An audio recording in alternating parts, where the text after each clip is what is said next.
Yo, so I'm gonna change up the content a little bit and do some face cam. Let me know what y'all think about this. But I wanted to talk about 3-point shooting.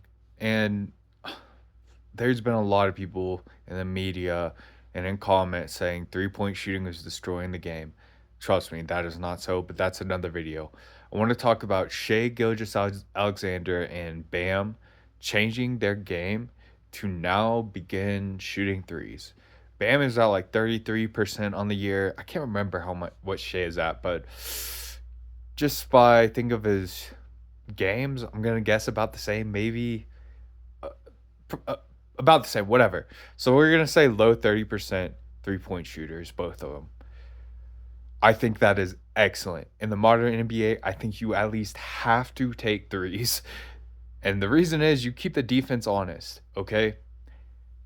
That is huge for both players. Shea, you guys probably have already seen the clip I showed of him attracting the defense and using that to get into mid range and get to his spots where he dominates the entire league. That is very important. That is a huge benefit to his game. Also, just taking good threes is always good. Even if you're only a 30% shooter, it's good. Keeping the defense honest, and you are going to get hot some games, and it could win your team the game. What is a good three? In rhythm, uncontested, or with mildly contested, unbothered, I should say, and in your spot. That is what I consider a good three in an average game where it's just a normal game. No late game, no weird situations, just in general for every player. There are some players where every single shot they take is a good three, like Steph Curry, like Dame. That's just how it is. I mean, Hero is becoming that right now. And there's more. There's more. This isn't about them, though. This is about Bam and SGA.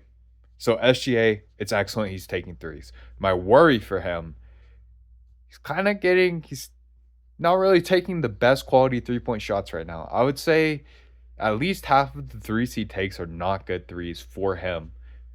Not in his spot or not in rhythm are his main things. And he can hit pull up threes from the top of the key. I'm cool with him taking that all the time. But if he just needs to take better 3-point shots. And he needs to also know for him, any 2-point shot he takes is good. He's like DeMar DeRozan and others. You don't have to be a 3-point shooter.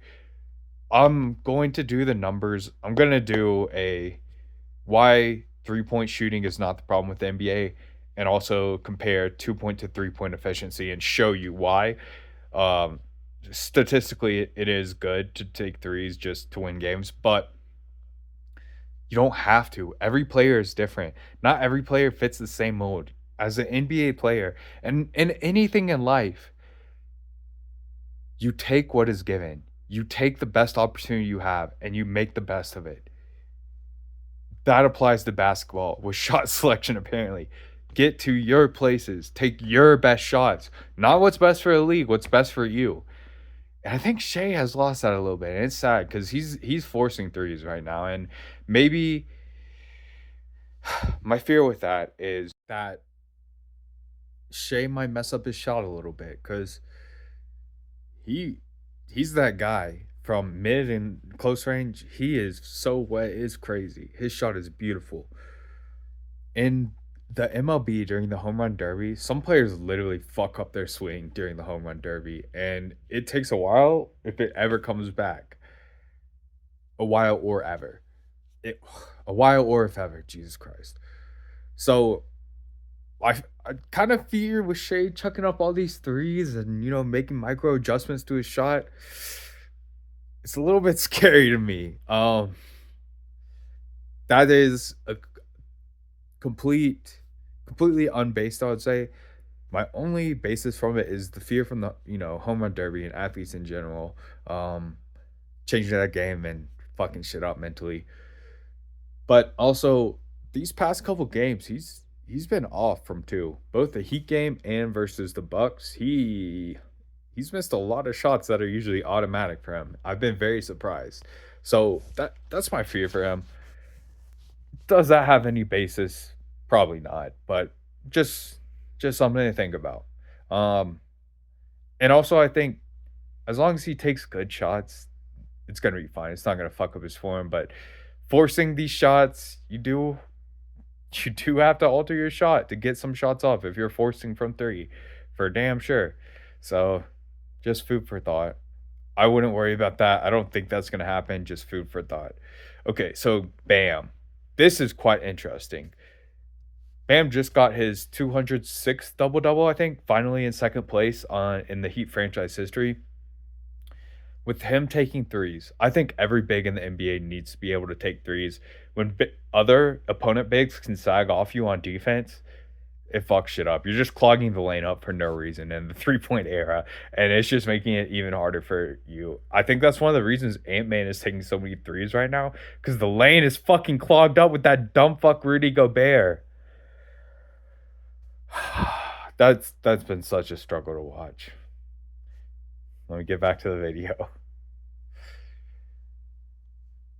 Bam taking threes really helps, especially having Jimmy Butler on your team. It really, really helps with letting him get to his spots, letting the lane be uncongested.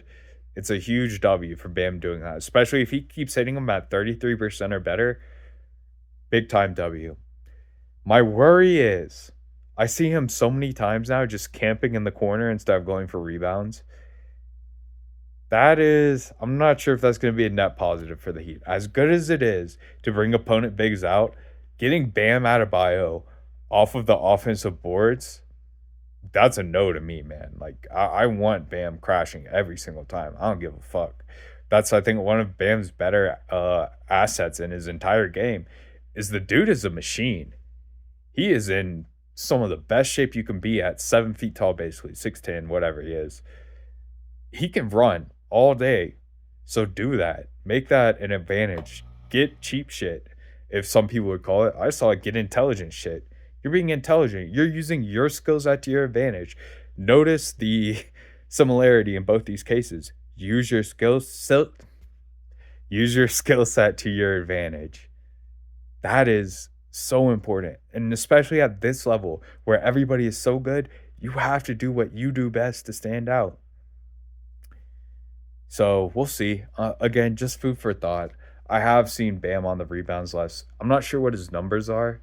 It would be interesting to see, but I do want Bam. This is the other thing. Um, so both Bam and Shea, their 3 point shot is being respected by opponents now. So when it's like that, you don't have to sell it as much, or you can be expecting that and then play off that. Play off them coming to contest your three. Get even better shots. Get even easier routes to the boards from three because people won't be expecting you to crash, or their momentum will carry them out and they're going this way. You get to go this way. So, hey, like I'm saying, even easier. Use stuff to your advantage mentally. Now that you have people attacking your 3 point shot, attack them right back. And I do think both these players will figure it out. Shea is shooting a ton more threes this year. So we'll see what happens. It'll be interesting. I definitely think he needs to attack the paint more, but he could just be working on his shot in game. That's very possible. And if he's doing that, keep firing those things up then, Shea. I would be a little more careful on your selection of shots. Don't fire up contested bullshit because there's very few chances you're gonna do that in an actual game. Like you're just too good off the two. If they're closing out that hard on you, you're gonna get a two every time nearly. So yeah, Bam. Like I said, play off that now. If they're gonna close out on your threes, or even it's a little bit different for Bam because he is pulling a big out. But if their big does start to go out and he's gonna play you really tight, stay out there. If he's sagging a little bit and turns his back to you, get your ass to the boards. Bypass his box out or lack thereof, which we see so much these days, even from bigs. Just bypass him. Go right around him because he's not looking at you. Again, taking a more intelligent route to the basket, even when you don't have the ball to get the offensive rebound. I know you can time that shit up and slam that shit on him. But yeah, shout out to both these players. Two of my favorite players to watch. getting better at the game still, even though they've both been in the league for a while. Love to see it.